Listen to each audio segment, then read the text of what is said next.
We all have that uncle. Think about sitting with your family at a get-together.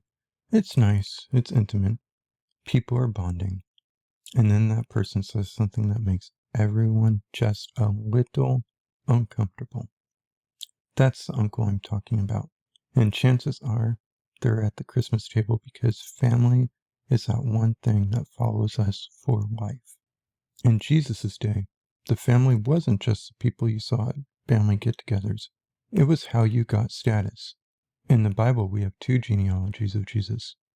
The genealogies are identical from Abraham to David, but they branch off after that. There's a lot of debate about this gap. It's really best summed up by looking at the purpose of the authors. Luke is a historian. He's trying to be as accurate as possible. Matthew is writing to a predominantly Jewish and Christian audience. It's also extremely likely that Matthew draws from the line of Joseph, and Luke draws from the line of Mary. For the purpose of Christmas, however, Matthew is more appropriate. It's appropriate because it's the black sheep genealogy. Yes, like our family, Jesus had a black sheep, and the Bible is not afraid of hiding it. The darkness is unusual. The history that Matthew gives is not the history that people typically gave. In fact, it's the history that people never gave. If you want to give a family history, at least in the time of Christ, you gave an account of the fathers. Women didn't define you back then. But when you look at Jesus' genealogy, there are 5 women. It may not seem shocking today, but 2,000 years ago, this was huge. But there's more. Many of these women were Gentiles. If you're trying to put together a list of family history to impress people, these are exactly the people you want to leave out.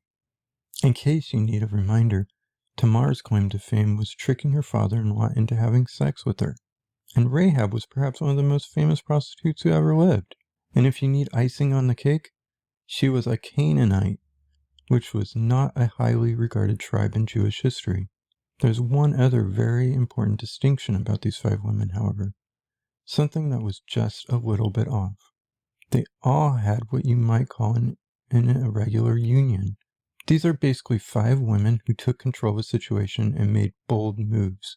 In that sense, we see how God controls history, how even when things don't go as expected, goodness will still come. So to a Jew reading Matthew's genealogy, they're going to start seeing something that's frequently missed. This genealogy is messed up. These are the outsiders, the sinners. These are the very definition of black sheep. And this obviously begs the question, what on earth are prostitutes and adulterous women doing in the nativity story? This is going to go horribly wrong for the church Christmas pageant. Little Timmy is not supposed to stand in front of the church in his oversized robe and voice that is not yet cracked to tell the audience that the Christ child has been born, and there are some prostitutes in the family. It's just not very Christmassy. And while it is indeed best not to have little Timmy staging a reenactment of Jesus' cousin Tamar, the message of what Matthew is trying to say must not be lost. Jesus Christ did not come for the Jews, the Gentiles, the kings, or the heads of states. He came for all of us.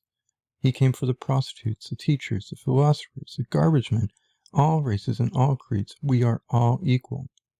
The thing about this true Christmas story that we have to understand is not about family and self-improvement and reflection.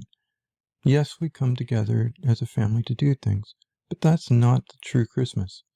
True Christmas is about one thing and one thing only: God's love for us through gifting us with a Savior born to the world. There's one thing that's always clear in the Bible: families can be messed up. God doesn't say, hug it out with the uncle who assaulted you, high five the parent that got physical with you, bond with the people who abused substance and messed up a part of your childhood. People confuse forgiveness with forgetfulness. Forgive, yes, absolutely forgive. Forget, no. Forgetting forgets the healing. It tries to put a band-aid on a wound that needs stitches. The genealogy of Jesus shows that even the holiest bloodline had drama, and they were not ignored. They were remembered. There were lessons even in the darkest times.